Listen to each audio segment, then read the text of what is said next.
Yo, what's going on, homies? It's your boy Stumped back from the OPTC video, and in today's video, we're diving into PKA LINLIN level 100 plus with a bit more of a boosted based team. So yesterday I did put out a video that did include no new characters at all. We weren't using Garp as friend captain, all that fun stuff. But look, if you guys do have a bit of an established friends list and you did all those summons on the 11th anniversary, you managed to pick up Saturn, Rocks, all of those fun characters, then you should be able to put something together that looks a little bit like this to help you get a few more total gains for your final boss fight. However, I am a huge advocate of recommending that you just use your boosters for the mini boss fights.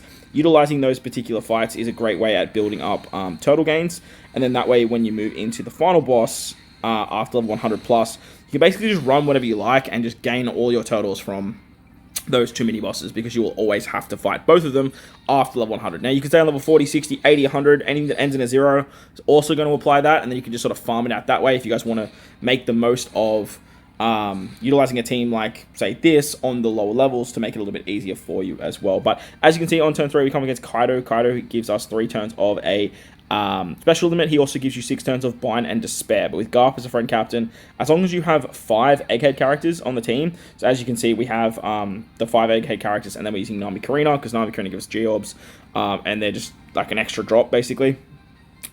We can just get the Despair removal with supports, the Bind removal with Garp, and then we just have to deal with the special limit here. We have enough, what's it called, int-based characters here to just basically tear our way through there, and that works out pretty hunky-dory. Now, something to note too is if you are bringing a friend captain Garp, you need to make sure Garp's hunger is maxed, because as you can see on turn 4, we come up against Roger Relic Barn. They give us 3 turns of hunger. They also give us a full board of block orbs as well. So we're going to switch with Nami Karina once again.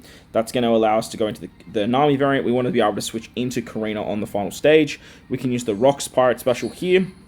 Not that we really need it. I feel like we could probably save it for the final stage, but at the same time, we could just use it here, and that's going to be absolutely fine as well. Ideally, I just want to kind of keep a tandem orb on the Rocks Pirates here. So what we're going to do is we're going to tap with Nami into Garp. Hopefully that does plenty of damage. Unfortunately, it did not, but that's okay. Saturn can finish it off there for us, as he is boosted under both captains. Garp buffs Dex and Int characters, so everyone's actually getting buffs on this team besides the Rocks Pirates, which is pretty funny. On the final stage, there is Defense Up, there is Threshold, there is a G Orb Barrier, and 10 turns of Special Bind. There's also some Burn too, which is a little bit annoying. So we're going to use the special of Roger Relic Barn. That's going to take care of the Special Bind. Then we can use the special of Garp. That's actually going to remove some of the Threshold for us. It also gives us an attack buff, which is pretty handy. We can then switch with our Nami Karina character. That's going to give us the G Orb to take care of the barrier. Using the Nami Karina special is going to give us a orb buff that is overrideable, and then we can actually use the Luffy special to change that orb buff into a Dex and Int orb buff, as well as getting some tap timing shenanigans going on there. We're going to use the G Orb on the Rocks Pirates. Unfortunately, I should have kept the tandem orb on the Rocks Pirates. That way I would have the super tandem with Roger Relic Barn. But look, this early in the game, we shouldn't actually need it. Just be very careful that burn. That burn is actually doing a lot of damage.